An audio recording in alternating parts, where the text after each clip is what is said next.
ہسپانوی شہر بارسلونا کی بائیو میڈیسن کے ایک ریسرچ انسٹیٹیوٹ IRB کے محققین نے اپنے تجربات کی روشنی میں یہ بات ثابت کیا ہے کہ پام آئل میں ایک چربی کا مالیکول جسے پالمیٹک ایسڈ کہا جاتا ہے کینسر یا سرطان کے جینوم کو تبدیل کر کے اسے جسم کے ایک عضو سے دوسرے تک پھیلانے میں غیر معمولی کردار عطا کرتا ہے۔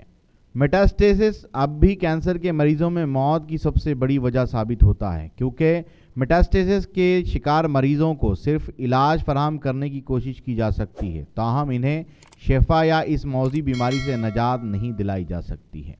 طبی اندازوں کے مطابق سرطان کے سبب ہونے والی ہلاکتوں کی 90% کا ذمہ دار میٹاسٹیسس ہوتا ہے۔ دنیا بھر میں ہر سال قریب 9 ملین مریضوں کی اموات میٹاسٹیسس کی وجہ سے ہوتی ہیں۔ معروف جریدے نیچر میں شائع ہونے والے چوہوں پر کی جانے والی ایک تحقیق کے نتائج حال ہی میں شائع ہوئے ہیں۔ ان کے مطابق پام آئل میں موجود پالمیٹک ایسڈ کے چوہوں پر منفی اثرات اس طرح مرتب ہوئے کہ اس ایسڈ سے بننے والے میٹاسٹیسس چوہوں کے منہ کے اندر کینسر اور جلد کے کینسر کا سبب بنے، جس میں میلانوما اسکن کینسر کہا جاتا ہے۔ چوہوں پر پام آئل کے ساتھ ساتھ دیگر فیٹی ایسڈ جیسے کہ آلیو آئل یا زیتون کے تیل اور لینکولک ایسڈ یا ناصر شدہ چکنائیوں کا مائع تیزاب جو السی کے بیج کا تیل ہوتا ہے کا یکساں اثر نہیں ہوا۔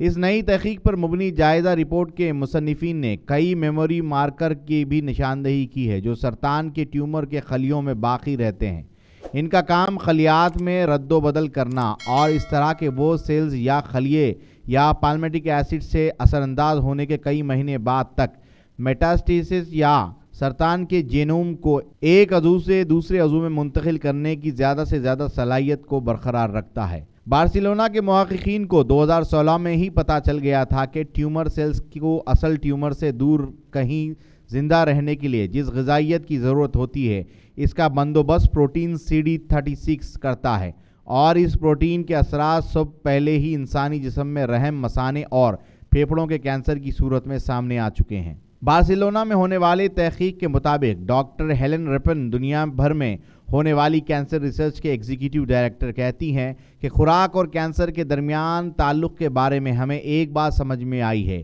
یہ ایک بڑی پیش رفت ہے۔ اس زمن شاید زیادہ اہم یہ بات ہے کہ ہم اس بارے میں نئے علم اور جانکاریوں کو کینسر یا سرطان کے علاج کے لیے کس طرح استعمال کرتے ہیں۔ ممکنہ علاج کے ضمن میں پروفیسر سلواڈور ارنز بیونتا بارسلونا کے بائیو میڈیسن کی ریسرچ انسٹیٹیوٹ IRB کے محققین کے گروپ کے ایک سینئر لیڈر نے اس مطالعاتی رپورٹ کا اگلا چند سالوں میں شروع ہونے والے ایک مثنوی بند طبی مطالعے کا حوالہ دیا ہے۔ وہ کہتے ہیں کہ میرے خیال میں اس بات کا تعین کرنا قبل از وقت ہوگا کہ میٹاسٹک کینسر کے مریض میٹاسٹیٹک عمل کو سست رفتار بنانے کے لیے کس قسم کی غذا کا استعمال کر سکتے ہیں۔ تاہم ہمارے نتائج کے بنیاد پر کوئی یہ سوچ سکتا ہے کہ پالمیٹک ایسڈ کے بہت کم مقدار والی غذا اجزاء کا استعمال جسم میں میٹاسٹیٹک عمل کو سست رفتار بنا سکتا ہے، لیکن اس بارے میں ابھی مزید تحقیقات کی ضرورت ہے۔ تمام دنیا میں پام آئل کا اتنا زیادہ نقصان کیوں ہے؟ ایک عرصے سے پام آئل کے بارے میں شبہات پائے جاتے ہیں کہ یہ ذیابیطس،